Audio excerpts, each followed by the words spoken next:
दोस्तों, आज की कहानी है जेठानी जी इस बार ना मत कहना। दोस्तों, कहानी शुरू करने से पहले अगर हमारे चैनल को सब्सक्राइब नहीं किया हो तो कर लीजिए ताकि आपके पास पहुंचे हर नया वीडियो। संगीता और भावना, जिसमें संगीता बड़ी बहू और भावना छोटी थी। संगीता हर काम में निपुण, हर काम में आगे रहने वाली महिलाओं में से थी। ससुराल के रूढ़िवादी विचारों के कारण संगीता जॉब नहीं कर पाई, मगर कभी उसे उस चीज का मलाल नहीं था।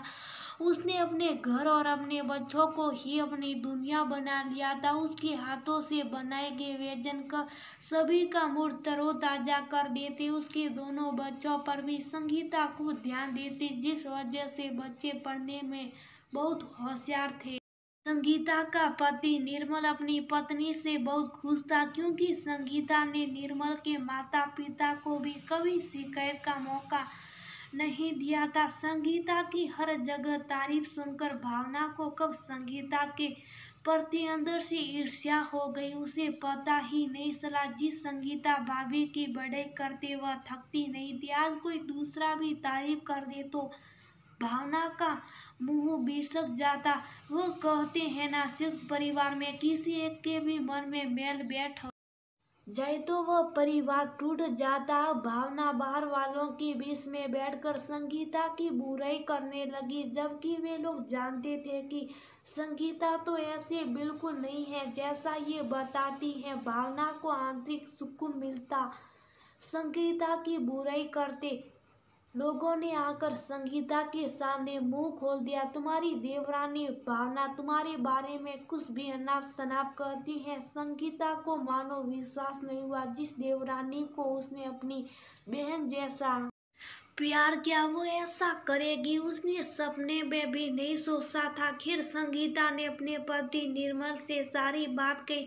निर्मल ने अपने माता पिता को इस तरह माता पिता को अच्छा नहीं लगा सुनकर, और वे बोले, तुम दोनों भाइयों के अलग होने का वक्त आ गया है। निर्मल, हमारे रहते ये काम हो जाए तो अच्छा। निर्मल बोला, मुझे बस आपके साथ रहना है, मुझे अलग मत कीजिए आपसे। दूसरी तरफ भावना और उसके पति सुबोध को अलग होने में कोई आपत्ति नहीं थी, बल्कि वे लोग खुश थे कि अब इनके बड़े लोगों के बीच में रहकर पीसना नहीं पड़ेगा, अपनी मर्जी से जिंदगी जिएंगे। संगीता ने भावना से कभी उस बारे में बात नहीं की और ना पूछा कि वह लोगों के बीच जाकर संगीता की बुराई क्यों करती। भावना और सुबोध ने अलग होकर अपना नया संसार बसाया, जिसमें भावना बहुत खुश थी, अपनी मर्जी से खाना बनाती, घूमने जाती वगैरह वगैरह। 2-3 साल यूं ही मजे में बीत गए। कभी कभार अपने पुराने घर जहाँ माता पिता और संगीता थे वहां जाकर सबकी तबीयत पूछ आते। भावना ने संगीता को 2-3 बार अपने घर आने का, मगर संगीता कभी भावना के घर नहीं आई। भावना अपने मस्ती में मस्ती, उसे भी ज्यादा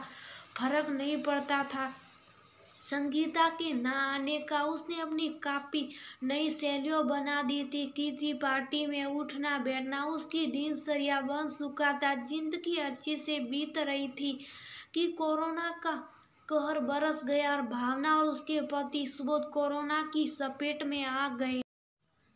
संगीता और निर्मल को पता चला तो वे दोनों काफी परेशान हो गए। इस कोरोना के भयंकर काल में भी वे दोनों मदद करने से पीछे नहीं हटे। दोनों को घर में क्वारंटाइन करने रहने कहा गया था। संगीता रोज दोनों के लिए खाना भिजवाती, निर्मल खाना दरवाजे के बाहर रख कर चले जाते।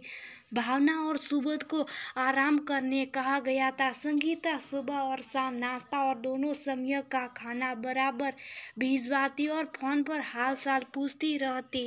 आज भावना समझ चुकी थी कि जेठानी जी सच में काबिले तारीफ है। दोनों ठीक हो गए और अपने भैया भाभी का शुक्रिया अदा करने हेतु उनके घर पहुंचे। कोरोना का संकट भी कम हो चुका था। संगीता ने अब तक भावना का घर नहीं देखा था। भावना के बुलाने पर संगीता कहती वह कोरोना में नहीं आएगी, मगर भावना मन ही मन जानती थी कि संगीता क्यों नहीं आना चाहती। 2 साल बाद जैसे ही मास्क लोगों के चेहरे से हटने लगे। भावना ने फिर से संगीता को फोन किया और बोली, जेठानी जी इस बार ना मत करना, मैं अपनी गलतियों के लिए आपसे माफी मांगती हूँ। उतने में संगीता ने उसे रोक लिया और बोली, माफी मत मांगो भावना, मैं आ जाऊंगी। भावना बहुत खुश थी ये सुनकर। उसने आज गरम गरम पकोड़े बनाए थे और साथ में दही वड़ा।